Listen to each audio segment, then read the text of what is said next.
In this video, I'm going to go more in depth of what's around me in the suburbs of Coyoacan, such as parks, dog parks. I'm going to talk about another street that has more stores and restaurants. I'm also going to talk about a Tangies that takes place, I think, every Sunday. I'm not really sure, but they sell fruits, they sell vegetables, just a whole bunch of other stuff over there, and it's nice over there. And I'm also going to talk about the residential area. You're going to see how beautiful the homes are. So if you're interested in this type of stuff, stay tuned. The first place I want to show you is a park located near the National Museum of Interventions. During the day, locals relax, exercise, walk around, and play with their dogs. On some weekends, after people get off work around 5, a group of dog owners meets there, and they are super nice. It was obvious that I was a foreigner and I didn't know Spanish, but they treated me with kindness. One person even gave me their address and said, "Come over if you ever need anything." It was an amazing experience with wonderful people. At night, you can even see people taking courses on how to use a lightsaber. Tangies or open air market are typically known to be a cost-effective way to buy fruits, veggies, and a variety of other products. However, the Tangies here is a bit expensive. Despite that, it's a nice, beautiful place to spend a sunny afternoon, and it's within walking distance from where I live. One unique thing I found here was a stand run by a senora who made dessert tamales with locally grown corn, pineapple, and anise. They were delicious. There's another park nearby. I don't want to butcher the name, so I'll just put it up on the screen. This park is great for walking around and relaxing. One part of the park that I find particularly beautiful is located near the back. It's also a good place to bring your dog if you have one.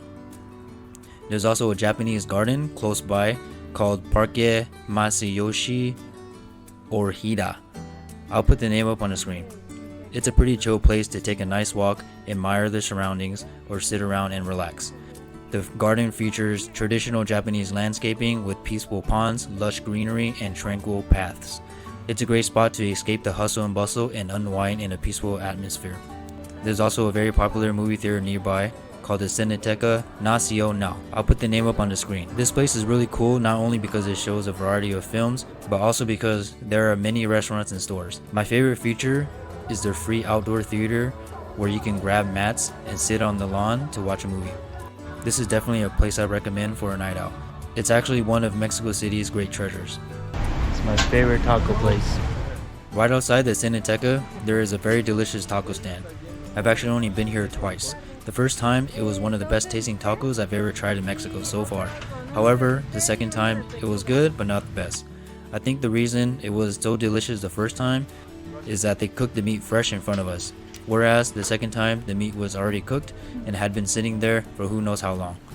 Also, the tacos here are pretty cheap, and the portions are big, so you can definitely get full here without having to break the bank. Since we're talking about food, here's another place I enjoy that's almost exclusively located in the suburbs of Coyoacan called Chester's. They have 3 locations, 2 within walking distance from where I live in the suburbs of Coyoacan and the other in Narvarte. Chester's offers a fusion of Italian and Mexican cuisine. They have a wide range of pizzas with both Italian and Mexican combinations, delicious pasta dishes, and you could even enjoy a nice night out with a view of the city and order wine here. The residential area here is quite nice too. Some streets have homes that look okay, but on others, the homes are beautiful. Here's what the homes look like around the museum I mentioned earlier. As you can see, it's quite pleasant, and I've walked around here at night multiple times feeling safe. Here's another street with attractive homes very close to where I live. There are also a few small businesses here. A good way to describe this place is cozy, clean, and safe. However, I've noticed that after work hours on weekdays, this street can get a bit busy with cars. There's so much more I could talk about in this video, like a small Asian market, a small mom and pop Pulque bar, occasional street closures for biking, and more. However, I don't want this video to drag on too long. Feel free to ask me questions in the comments below. Thanks for watching.